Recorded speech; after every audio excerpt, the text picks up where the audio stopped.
Il faut monter en compétence des aspects techniques. Et donc, on voit clairement qu'il y a un peu une bascule dans ce sens-là. Ça ne veut pas dire qu'on n'a plus besoin de profils exploratoires. Hein. C'est pas ce que je dis. C'est-à-dire, en fonction des boîtes, tu vas peut-être encore avoir des profils qui, eux, vont être plutôt sur l'exploratoire, qui vont regarder les prochains projets, etc. Mais c'est que sur le gros de l'effort et de l'investissement en data science dans les entreprises, il est plutôt sur l'industrialisation. Est-ce que dans les équipes, c'est une personne qui fait, par exemple, si je prends un projet de data science, ça peut être modélisé. C'est pas trop, je suis en banque, la propriété de défaut. Et ce que moi j'observe en banque en général, c'est que, tu vois, il y a l'équipe data science qui fait son modèle. Il y a maintenant des équipes qui sont chargées de mettre ces modèles en production. Donc tu parlais de développer, déployer ça dans toutes les entités de la banque, dans toutes les filiales. Bon, et ça, je voyais ça, c'était plus en fait. Les machines, on appelle pas forcément ça machine learning engineer, mais pour moi, ça s'apparentait un peu au rôle de machine learning engineer. Est-ce que avec les head of data que tu as discuté, est-ce que ces deux rôles étaient séparés ou bien c'est une même personne qui fait les deux en fait en même temps? Tu vois l'idée? Ouais, je vois l'idée. Mais en fait, j'ai l'impression que ça évolue. C'est-à-dire que historiquement, effectivement, c'était bien deux rôles séparés. Ouais.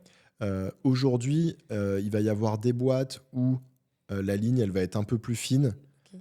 Ça rejoint, alors on n'en a pas trop parlé, mais un peu aussi cette tendance autour du self-service dont tu parlais avec Christophe notamment. Alors ça peut être appliqué à plein de sujets, mais de se dire, OK, en fait, maintenant, on a des outils aussi qui permettent de simplifier les choses. Et donc, les profils qui hier mettaient en production, donc comme tu disais, peut-être les machine learning engineers, maintenant, ils sont plutôt en train de mettre en place des process pour que les data scientists soient autonomes, en fait, pour aller plus loin dans la chaîne et mettre en production eux-mêmes. Et ça va avec la tendance globale dont on parlait. Alors, intéressé de savoir aussi, c'est ce que tu observes toi de ton côté. Mais c'est qu'en fait, hier, on voulait lancer plein de nouveaux projets. Donc, il y Oui. avait beaucoup de boulot pour les data scientists sur cette partie exploratoire. Maintenant, on a envie peut-être d'en lancer un poil moins, mais de passer plus de temps à industrialiser. Et donc, on va dire, comme c'est ça le nouveau focus, on va demander aux data scientists de continuer à explorer. Il y a quand même des nouveaux projets à lancer, mais de passer un peu plus de temps, eux aussi, à mettre en production. Et comme en plus, l'écosystème s'est structuré autour de ça, il y a des outils qui ont simplifié le fait de le faire, et les profils machine learning engineer qui, hier, peut-être mettaient eux-mêmes en production, maintenant, ils ont plutôt pour objectif de créer des process, des standards, mettre en place les outils qui vont faciliter la mise en production. Après, il y a autant de contextes que de boîtes. Hein. L'idée, c'est de schématiser pour donner un peu des grilles de lecture, mais ça se passe différemment dans plein de boîtes. Okay.